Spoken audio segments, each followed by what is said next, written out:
ప్రస్తుత ఆంధ్ర రాష్ట్ర రాజకీయాలపై మీ అభిప్రాయం ఏంటి? ప్రజెంట్ వైఎస్ఆర్ ప్రభుత్వంలో ఆయన ప్రవేశపెట్టినటువంటి పథకాల ద్వారా కుటుంబాల్లోకి అందరి గురించి కూడా పాజిటివ్ టాక్ అయితే అవుతుంది. కాకపోతే అదేవిధంగా నిరుద్యోగుల గురించి కానీ రోడ్లు ఇలాంటి విషయాల్లో కానీ కొంత నెగిటివ్ టాక్ కూడా ఉంది. బట్ ప్రజానికి ఏం జరుగుతుందని ఎలక్షన్ రిజల్ట్ వచ్చేవరకు చెప్పలేము. కొంతవరకు మార్పు కోరుకునే విషయం అయితే ఉంది. బట్ కొంతవరకు ఈ పథకాలు కంటిన్యూ చేయాలి కాబట్టి వైఎస్ఆర్ ప్రభుత్వం కంటిన్యూ చేస్తే మంచిదనే అభిప్రాయం కూడా ఉంది. So wait and see. Chandrababu garu వచ్చిన తర్వాత వాలంటరీ సిస్టమ్ మళ్ళీ కంటిన్యూ చేస్తామని చెప్పి అంటున్నారు. దానిపై మీ రియాక్షన్ ఏంటి? Yes good. ఎందుకంటే ప్రజల్లో ఈరోజు వాలంటరీ వ్యవస్థ మీద ఉండేటువంటి మంచి అభిప్రాయాన్ని సో వాలంటరీ వ్యవస్థను తొలగించడం ద్వారా ఏ గవర్నమెంట్ కూడా అనవసరం నెగిటివ్ తీసుకోదు కాబట్టి దాన్ని కంటిన్యూ చేసే అవకాశం ఉంది. బట్ పేర్లు మార్చి కంటిన్యూ చేసే అవకాశాలు ఉంటాయి.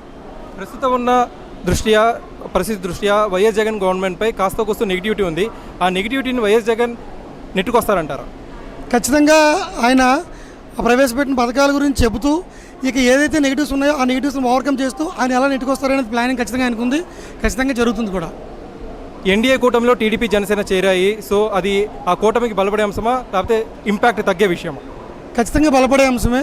సో ఎప్పుడైనా సరే ఒక కూటమి జరుగుతుంది అంటే దాని ఇంపాక్ట్ 100% ఉంటుంది మనకి. అది ఏపీ గవర్నమెంట్ మీద కూడా ఉంటుంది.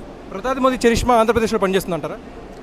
ప్రధానమంత్రి చరిష్మా అంటే ఇది చెప్తున్నారు కదా, ప్రజెంట్ వైఎస్ఆర్కి ఆపోజిట్గా ఉన్నటువంటి ఈ పార్టీలన్నీ కలవడం వల్ల దానికి నరేంద్ర మోడీ గారి సపోర్ట్ ఉండడం వల్ల ఎంతో కొంత ఖచ్చితంగా పాజిటివ్నెస్ ఉంటుంది.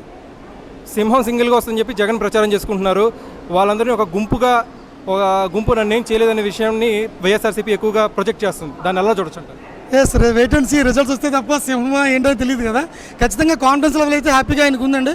ఈరోజు ఎన్ని పార్టీలు కలిసినా సరే నేను ప్రవేశపెట్టిన పథకాల ద్వారా నేను చేసే అభివృద్ధి వల్ల ఆ ప్రతి కుటుంబంలోనే మన గురించి వచ్చినటువంటి పాజిటివ్ టాక్ ద్వారా నేను సింహంలో ఉంటాననేది ఆయన నమ్మకం.